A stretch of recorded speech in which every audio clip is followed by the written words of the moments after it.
is, you know what it is. All right, you guys.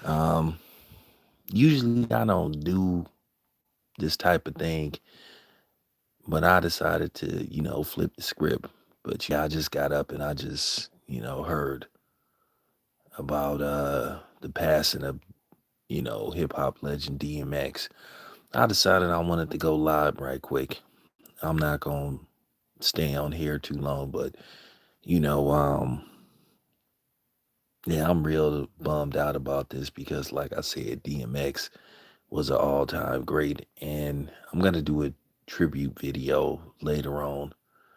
I'm gonna put something together because somebody of DMX caliber, he deserves it.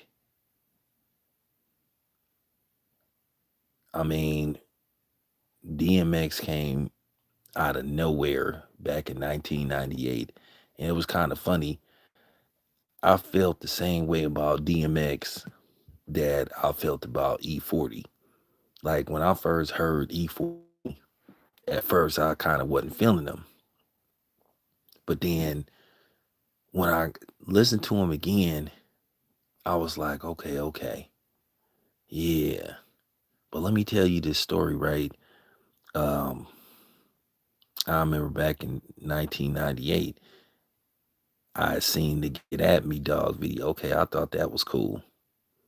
And then I remember I went to Tower Records at the time in Embryville. Embryville is like a little township that's between Oakland and Berkeley. So I drove over there, went to Tower Records, right? The album it just came out. The album it just came out. So all right. Back in the day, you know how y'all would go to a record store and they have a new release and they had the album, but they would only let you hear like 30 seconds of each song. So you kind of couldn't like get into it. So I was like, all right, so I'm not feeling the album. And so I forgot what I bought. Then I went home. So then maybe like a couple of days later, I watched Get At Me Dog video again. And I thought that video was so hard because keep in mind, Get At Me Dog was banned from, if I'm not mistaken, it was banned, I think, from MTV, I think. I think I know it was on Jukebox at the time, you know. It was on Jukebox at the time. So I say, man, let me go to the let me give this dude a try. Let me get this dude a try. So I go to I go back to the record store. I didn't go to Tower Records. I forgot where I went. I think I went somewhere San Leandro or something. I think I bought it out of I think I bought it out of some record store they had in San Leandro. So I listened to it, popped it in, and then I was like, okay. So I got to listen to the songs, the full length. With DMX, you have to listen to the whole songs. You have to listen to the flow. You have to get into the beat. And I was like, okay. I was listening to that song. I don't give a fuck. And then my other joint came on. Then one of my favorite joints was on there was Stop Being Greedy. It was Stop Being Greedy. Then Damien and how's it going down? I was like, okay. I said this is something. I said this is something special. And when I got through and I told my brother I was listening, I was listening to the CD, and then and then I told he gonna be something. He gonna be a force. He gonna be a force to reckon with. I said all these MCs is in trouble. So then DMX just slowly started making waves. Then he pops up on the LL Cool J song, the one, two, two, three. I could say for that song with LL Cool J, the one, two, three, four, five, six, seven, sound, then Blaze like everybody held they own on that song. Everybody delivered a dope verse. Even that disrespectful nigga Cannabis. Even though Cannabis was out of pocket for trying to sneak this LL Cool J on his own song, and basically he paid for it because LL pretty much ended his career. Now, I'm gonna say a quick note right quick. I know people want to go back and forth about this. Cannabis really beat LL Cool J. No, he didn't.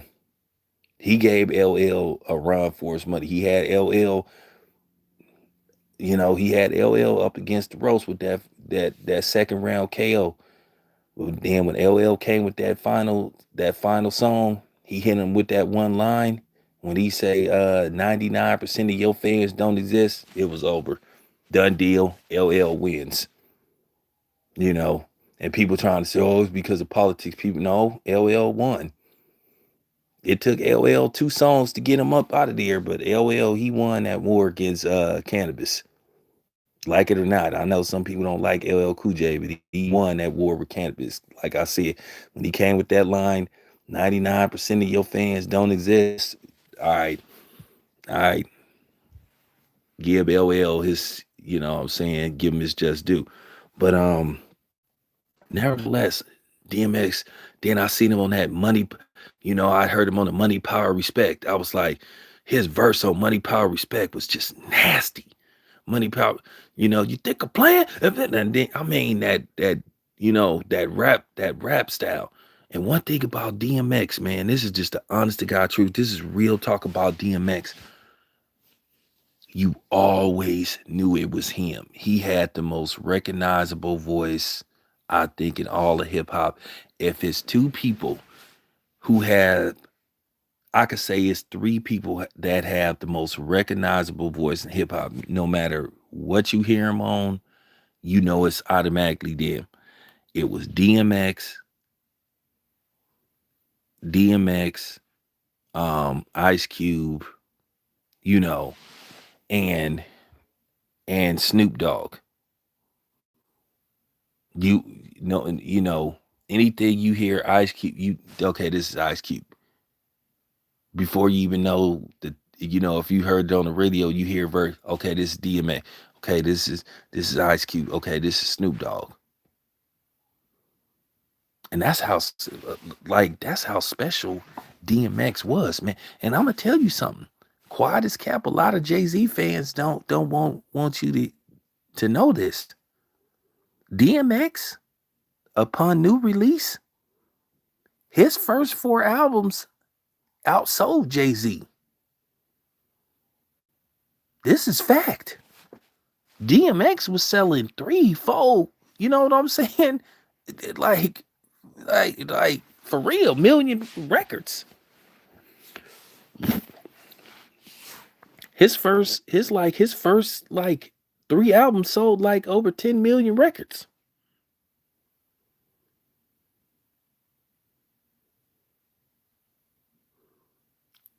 Y'all need to remember that. DMX outsold Jay-Z. And they was both, they both was affiliated with Def Jam. You notice Jay-Z never tried to do a record with DMX. So I'm just saying, DMX was hard.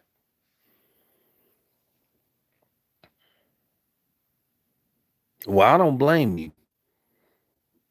I felt bad about it too. But one thing I can say about DMX, about Earl Simmons, he gave us tons of songs that we can listen to, that we can ride to. And then he had a nasty verse. Actually, he did a song with 50 Cent that you don't know me. You don't know me. You shouldn't say that, because what you say might get you shot. He had that song with 50. So like I said, DMX was cold. He was cold. I knew he was gonna be special. But you kind of always worried about his issues with substance abuse, you know.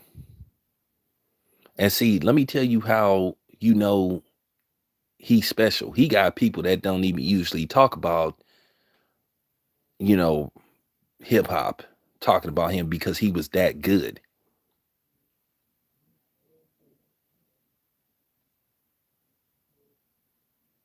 He was that good. DMX, he was that good. That's how good the dude was. And I bought his first like 5 albums.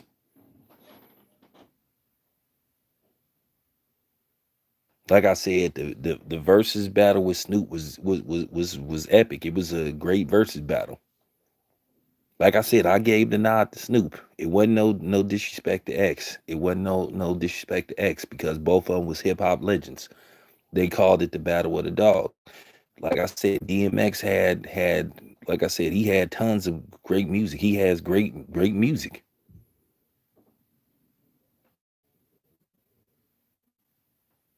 And see, the thing is, DMX, he didn't like he used pretty much a lot of times the same producers when he did most of his albums. It kind of make you wonder how even better he would have been. Let's just say if DMX would have used, the high caliber producers. Let's just say if DMX would have used the Neptunes and Just Blaze and Timberland. I mean, Swiss Beats was cool. Swiss Beats was cool, and the other people he used to use. But let's just say if he had like what you would call the heavyweights. Like I said, let's just because that song that Scott Storch did, that give them what they want, give them what they want. You know, I'm just saying he never even used what you would call high caliber producers. Yeah, Premier, all them guys. He never really used like those kind of. He never used the Pete Rocks. He never used, those kind of. Imagine if he had Dr. Dre doing this music. Can you imagine, like I said, if he would have had Just Blaze doing this music? Just Blaze is one of my favorite producers. Can you imagine if he would have got a couple of cuts from Rick Rock? I'm just saying. I'm just putting it out there. I'm saying he had his own style, he had his own formula, and it worked. The and the funny thing about DMX, he was one of them dudes. He was charismatic. He commanded the room. He was one of them dudes. Whenever he did an interview, you just wanted to hear what he had to say. And then, you know, oh, appreciate that, man. Appreciate that.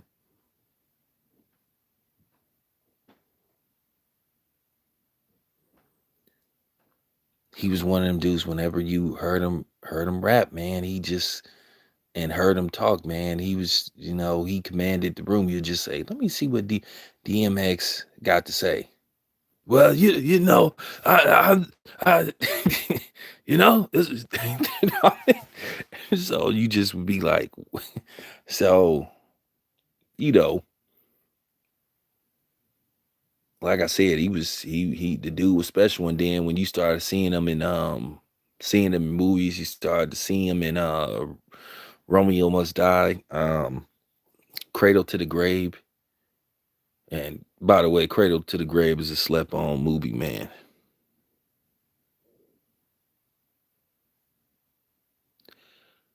So and I mean the dude could act. The dude could act. He could do it all. He could do it all.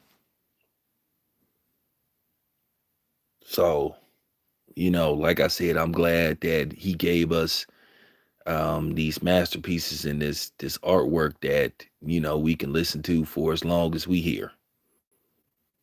DMX, like I said, he was a dude you know, DMX, I used to, when I would work out, I would train the DMX and stuff, when I'd be, doing my little boxing shit outside.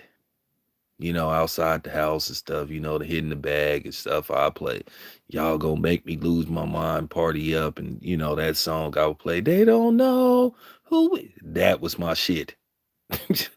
I mean, he just real.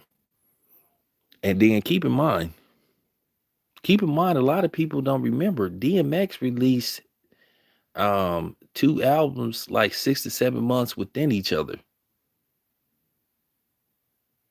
You know, so that was amazing within itself. He kept the momentum going. Like I said, DMX from 1998 to 2005, like, man, that dude had a run. Shit, they didn't go platinum. They went multi-platinum. His first album sold like 3 million records, and then I think the second one sold like 4. Then the third one sold like about 3. Then the other one sold like about 3. So, man, he was moving units. That's what I'm saying.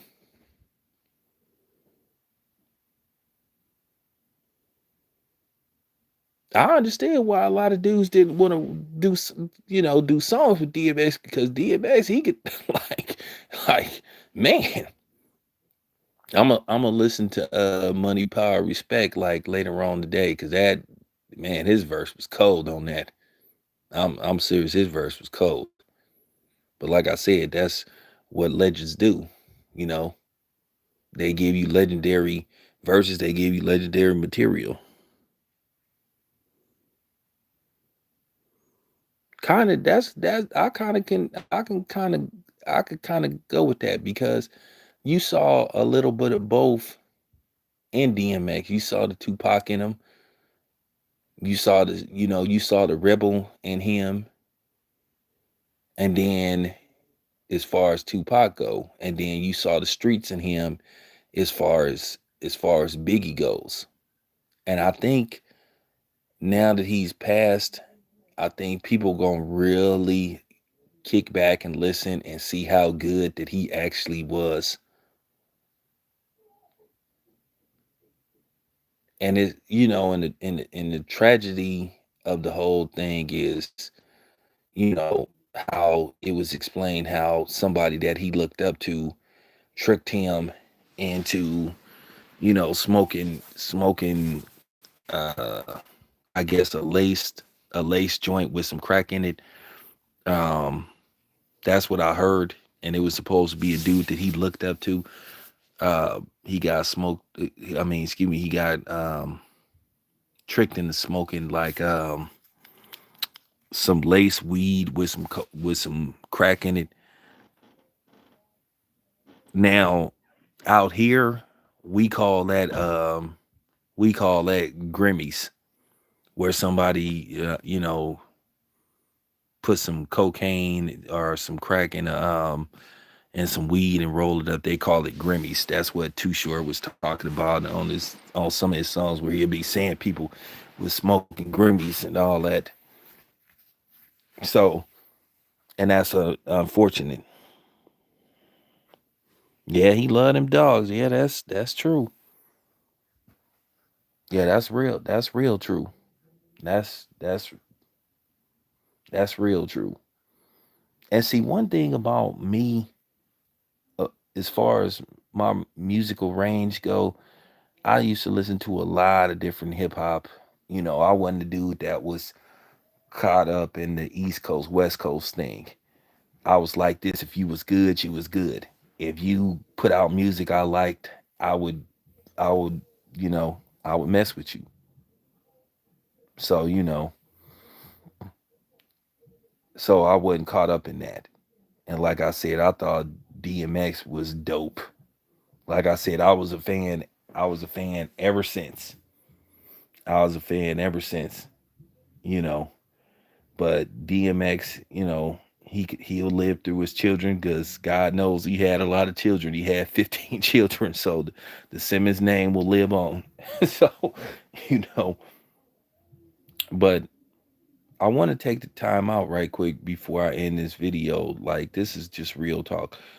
As far as our community go, we have to look at, you know, what happened with DMX as a learning tale of what we could do, to help our fellow black men out.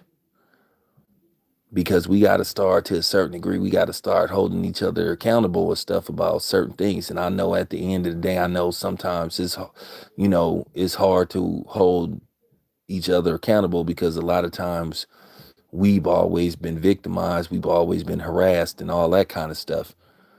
But this is what I was saying, why sometimes I don't really get into a lot of the days hip hop, because like I said, I ain't trying to sound like a grumpy old man and back in my day, but I'm telling the truth.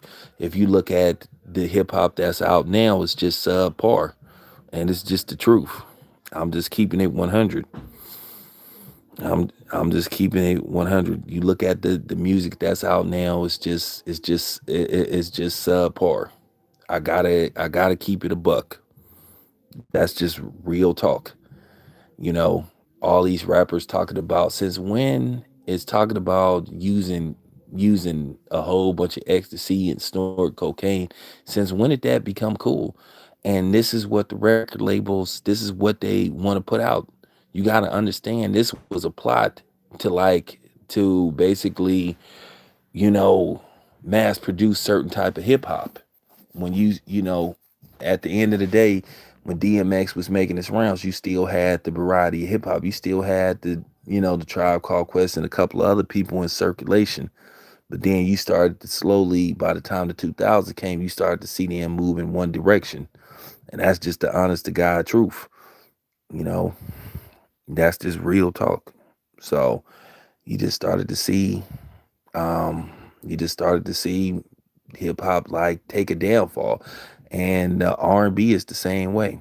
But anyway, you guys, thanks for tapping in. I'm out.